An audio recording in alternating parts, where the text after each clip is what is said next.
in Kitsap County. We are in Bremerton. It is a warm day. I hope that you are staying cool. Do take care of yourself. It is slated to be, I believe 82 degrees, according to she who shall not be named. I dare not say her name, or she will start saying all kinds of crazy stuff, so we don't want to say that. But it is going to be pretty warm, so stay hydrated, stay cool if you can, and the library is always a good place to do that. As such, we are talking to the library today, and man, we have our favorite library today, ML King Library, and we have the adult librarian. Tyler is with us today. Tyler, how are you doing? I'm doing well. As a former New Yorker who I moved here from New York, I do not enjoy the heat. It's the bane of my existence. So I'm trying to keep cool. Luckily, we have nice AC here in the MLK branch, and so it's been nice, at least in here. Outside, not so much. Yeah, absolutely. How are you? You know what? I'm doing pretty good too. And with you, I do not like the heat either. I actually like, at best, maybe 75 with the breeze is like perfect. If it's a little cloudy, that's cool. For me, that's great. Let me just make sure that we're online everywhere and everyone can hear us and everything is going well. Yeah, of course. But man, we got a great conversation for you today, man. This is the first podcast with the library since Priya has come on, which has been, man, probably more than a year ago. Oh man, we're 5x5. Everything is great over there. Oh, that's great. I'll just love to hear it. So yeah, I'm glad that you are here. And you've got some really cool things to talk about. So I didn't even want to bury the lead. What are we going to jump into first? I've been such a big in my career. I always want to talk about Brainfuse because it's such an underutilized service that the library offers, and every library I've worked at has offered Brainfuse. Like, it's no matter where I've worked, people just don't know about it, and for me that's such a shame because it's so good, it's so useful. If people aren't familiar with Brainfuse, the basic edition is K through 12 tutoring with like certified qualified tutors, and they're available. Those tutors are available every day from 1 to midnight, basically, and they'll sit with you for the full like 8-9 hours every day. If you have questions for them, for K through 12 tutoring, they won't give you the answer. They'll like help you work towards the answer. You could submit them homework that you don't understand. Maybe if you're struggling to like teach your kid a particular lesson, or if they have a particular hard homework or something that you're not quite grasping, this is a great tool. Or if they just need a little extra help, they can also get that.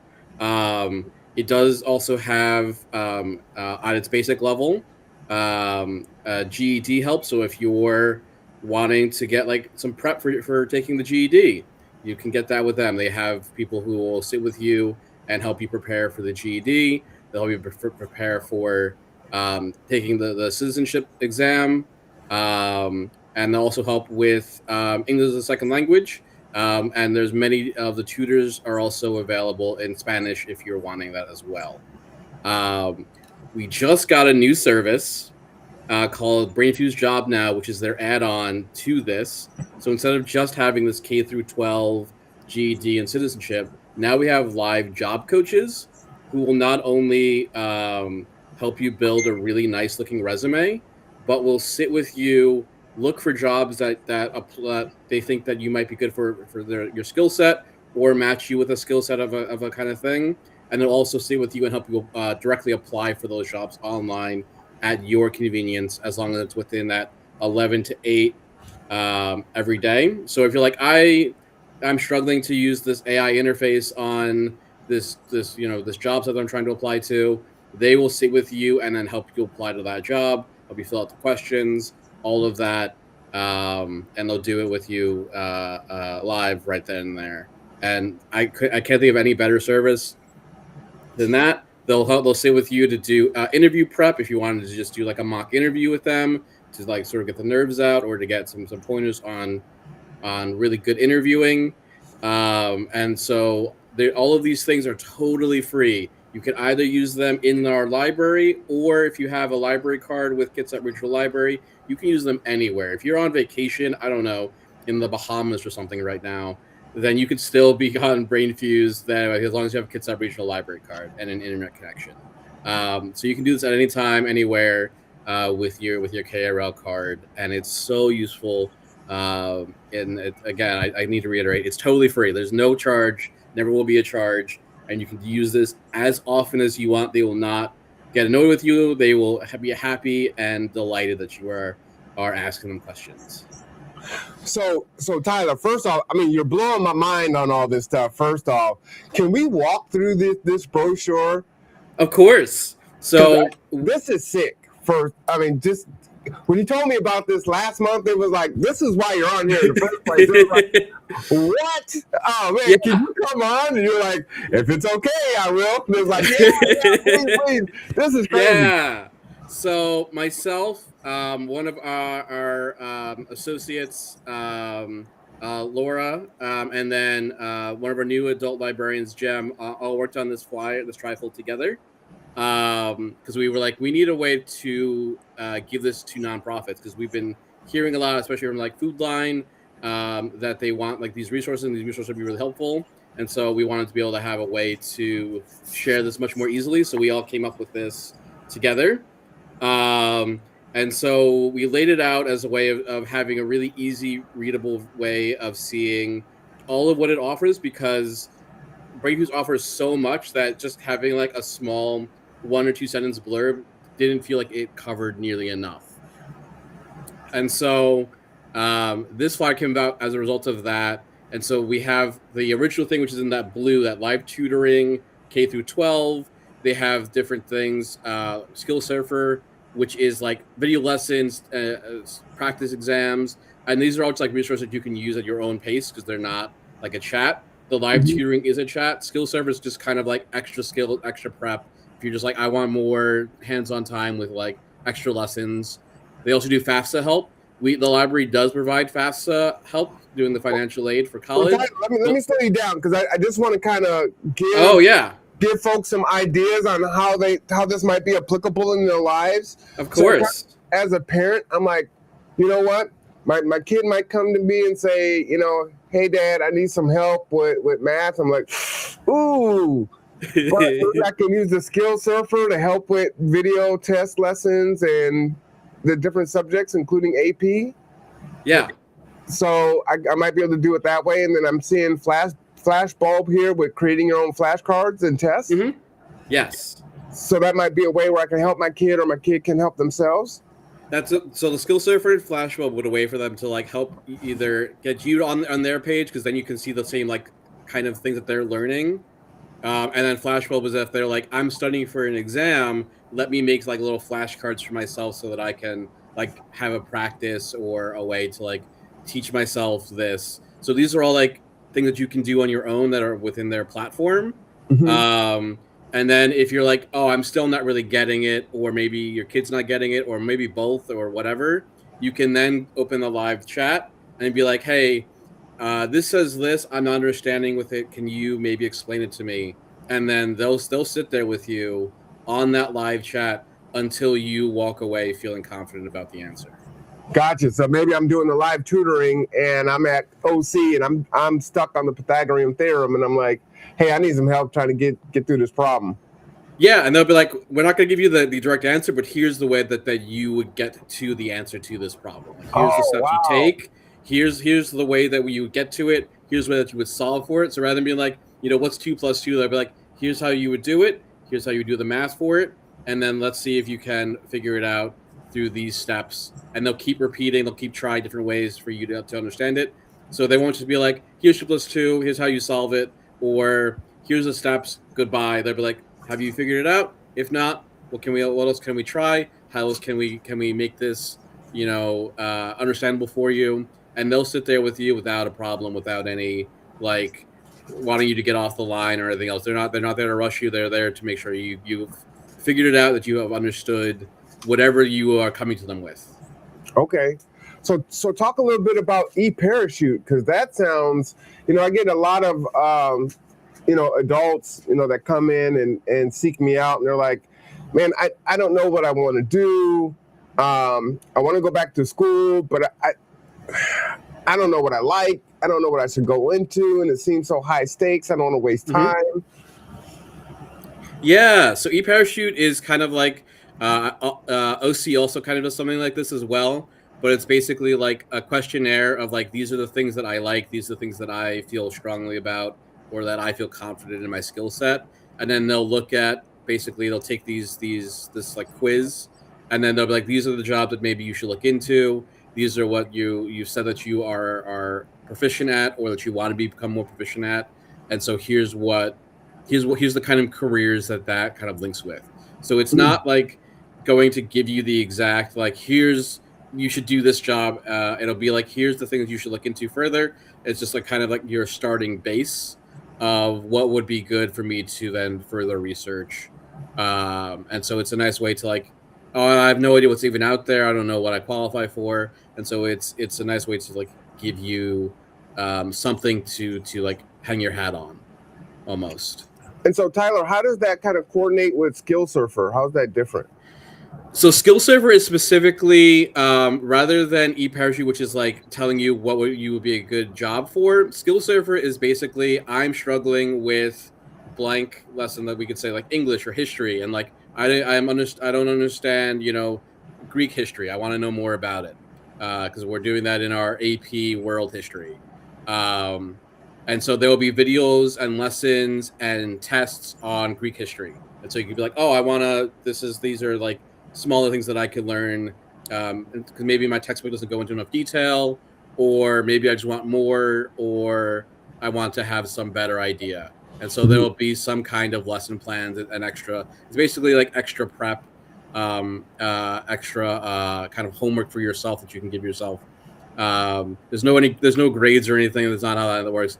But it's essentially more lessons on a given topic. If you are struggling with that topic, or maybe you really like that topic, and you're like, I want more of this, and so I want to devour as much as I can. And so maybe you come to Skill Surfer to have more of whatever the topic is that you're wanting to learn or that you're struggling with. And so, yeah, so eParachute's like what career will be good for you, and then Skill Surfer is like here's like a subject, and here's more of that subject. Okay, and then we'll touch on one more in the orange section, and then we'll go to the magenta. So with the resume, is it kind of like an AI piece where you drop? Maybe you have an old resume, or you're just kind of popping in your old job experience, and it helps craft it for you. How does that work? So it's not AI. You can basically the way this works is they have templates for you to fill out. That there are like regularly they'll have like guidelines of put your information here, put this here. But it's all like basically a Word document that's been made to like point you to what you should put into different places. Okay. And that's an okay piece. The really nice portion is with just this portion and not into like the job now stuff, which is even more hands-on and direct, is that and when you finish this, you can then submit it to them, and then within 24 hours somebody will then contact you with full edits and be like, here's things that we thought you should maybe improve, here's other things, and so someone will actually give you full feedback of whatever resume you tailor and create. And then if you wanted further information, you can then get onto a chat with them and be like, here's what I was thinking, I like these edits, how do I make it this style, how to make it this way. And so the nice portion of it is the template, which is okay, but the really cool part is you have to submit it to them, and then within 24 hours, they will return it back to you with edits, with feedback, with changes that they think would make it even better. And I'm assuming that's the Job Now resume help piece of it, right? Yeah, that's a bit of it. But this is before even Job Now. This was already included in the base section, and then Job Now just made it even better. Oh, okay. Yeah, so they'll take that resume in the Job Now piece, and then start to like put that out there into different like all of those like job applications. They'll be like, here's how we put this resume into their AI job, application service, whatever they have. And so they'll walk you through taking your resume that you created, that you've had their feedback from, and then using that to then apply for a job. So they'll sit with you and be like, all right, let's go on to Indeed, let's go on to Monster, let's go on to whatever jobs you're looking at or whatever jobs you think you want to apply for. and then we'll take that resume and we'll put all the information into their specific user interface, their specific application thing, and so they'll take all of that and then help you and sit with you, and make sure you get everything you can possibly out of the experience, but also that you put your best foot forward when applying to a job. All right, so let's get into interview and skills. Now, this is one where folks are terrified of interviewing. And so when I see this live one-on-one interviewing and coaching, get into that, because I think this is one of the biggest.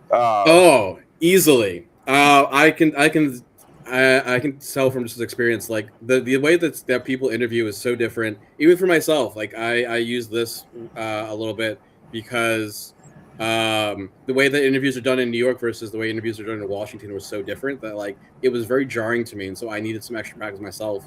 And so they'll sit with you, they'll give you like practice questions, they'll give you ideas of what to say, even things like what you should maybe wear. Like they'll give you some tips on like how you should present yourself, what should be an outfit.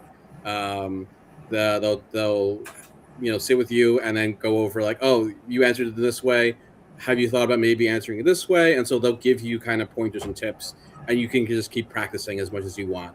So just having that ability to like get asked questions, get feedback, know how you're doing, see if you're communicating whatever you think you're communicating. And so it at least for me, using this was a great reliever of like a lot of the stress and tension. And I can only imagine for other people it has to be the same, where you just have this person who's not here to judge you, who's not there to make you feel bad, who just wants to help you and give you like industry questions that would be like the standard for whatever the job is, because they know enough about different job fields to be able to be like, here's some questions that we think they might ask. And so you can kind of like prep for different jobs with this service. And you know what's great about that too is, oftentimes if it's a friend or a family member, you might feel a little nervous or embarrassed to do it in front of them, or they may be too jokey with you, and you need that feedback. And so it feels and it gives it a little bit of stakes, but it's not so high stakes because the job isn't really there. So it is a stranger, but it's not like the job is on the line. So it gives you that kind of sense of realism, because there is a person on the other line, but you're also getting good, valuable feedback. So man, that one, I was like, oh, this is awesome. Yeah, it gives you like the reps, because interviewing is a skill. It's not something you just like you're born being a good interviewer or a good public speaker. It's something you have to put time and work and effort into. And so just getting the ability to like do it for, even though it's like practical, like practicing, being able to do it in that sort of like real-ish environment gives you some of that repetition, that some of that, that training to be better at it next time. So be like, oh, I'm more confident now, I'm feeling better. And then each time you do, you become more and more confident. And so just having that at your fingertips to get those reps in, to get better at public speaking is such a wonderful like thing that I love that it's offered. I love it. So again, just give everyone the time frames. Like they can come into the library, they can set up a library card and access it themselves. Yes, so you can come into the library, get a library card with us, either if you're a Kitsap resident or if you're in Seattle or anything else like that, you can get a reciprocal card if you have a Seattle, King County, and a bunch of other libraries that I don't have the time to like go into. But you come in with those cards and we can get you a reciprocal card, and then you can use the service.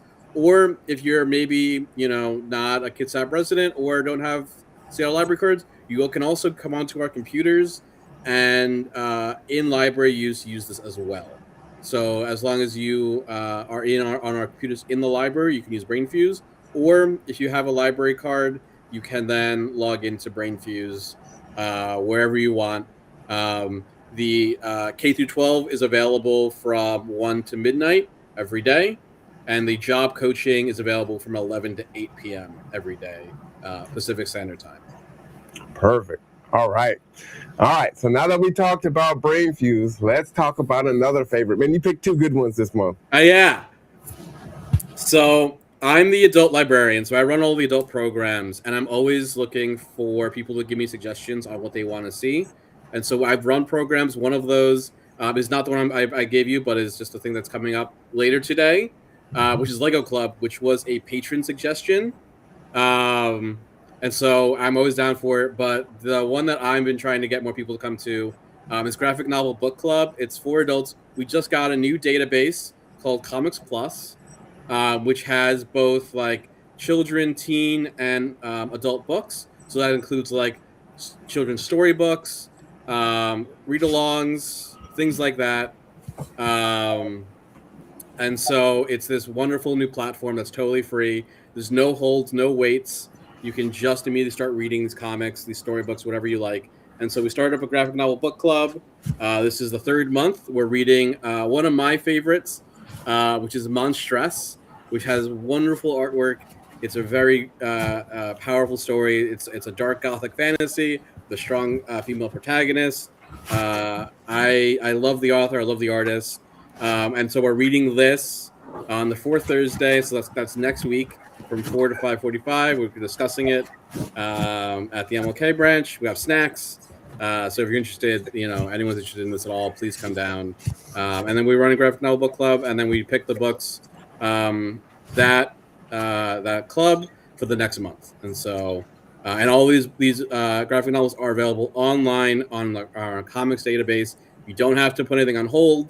You don't have to worry about not getting a book in time. You can read it whenever you like, wherever you are, via this new database that we have. Wow. So can you talk about some of the graphic novels that that are your favorites? What's on the recommended list? What are you looking forward to? Oh, absolutely. Yeah, of course. So we started off, this club started off with the One Book, One Coast book, which was The Close Enemy by George Takei.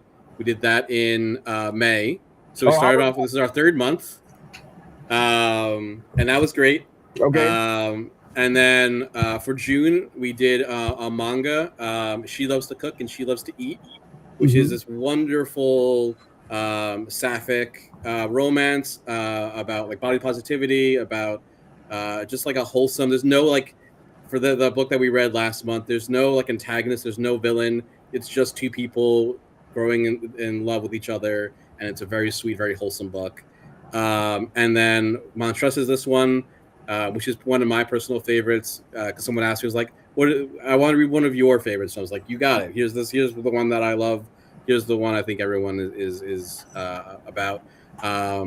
For my own collection, my own taste, I'm a really big fan of the newest run of the Absolute comic books from DC. So Absolute Batman.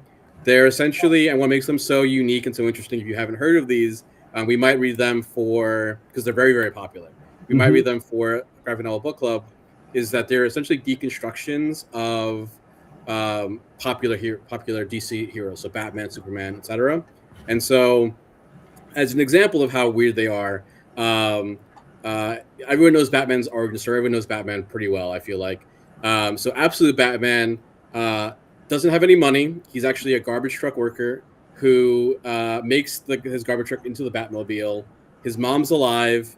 He has friends of just like the downtrodden, who are like the Penguin and the Riddler, all are his friends.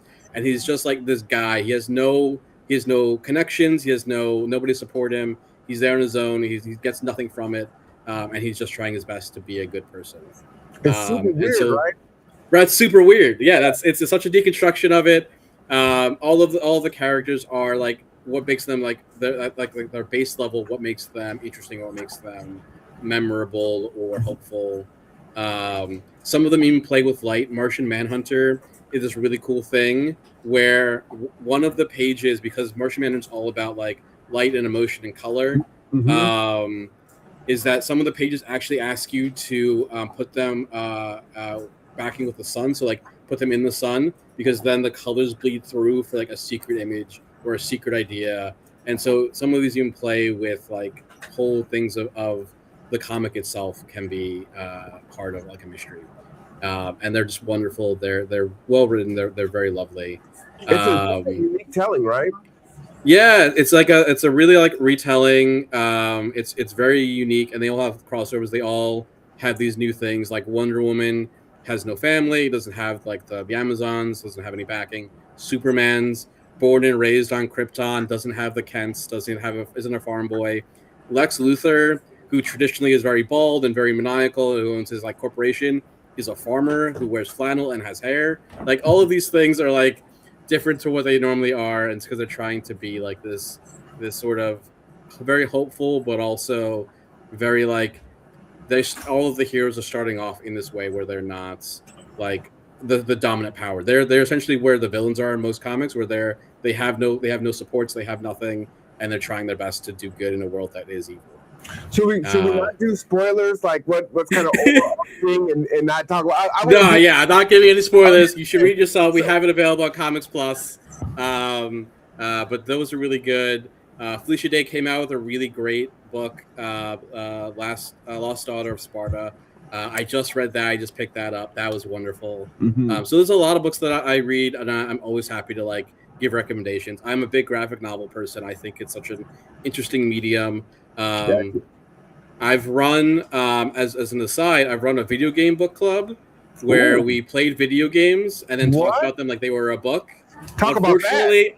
Yeah, unfortunately, we didn't have enough people who were interested. We had I might bring it back at some point if people are express interest, but we didn't have enough people showing up that I discontinued it. But at one point, I had met with the marketing lead at one of the big publishers, Devolver Digital, and they had actually offered to give us free video game codes to give out, and then still nobody showed up. So, unfortunately, I tried my best, but I ran it before at my old library because before I became a librarian, I worked in the video game industry, so I have a couple connections, and so I had a couple guest speakers for one of them talking about being a narrative designer, things like that. Because I'm a big video game head. I actually worked as the Atari archivist for the Strong Museum of Play as an intern when I was in grad school. And so video game history and all of that is something that I know a lot about. And so I can talk a lot about that for forever. But yeah, we ran a video game book club for a little bit. I run Dungeons and Dragons. I run a lot of D&D for the library. We do a lot of crafts. We just made bath bombs this month. And we did our vinyl record wall clock. We took vinyl records and made them into like a little clock. Okay. And we've done my favorite thing that we've done this year, though. I don't know if you've heard, but we did speed friending. We did it twice, but basically we ran it at Ashley's Pub on 4th Street in Bremerton,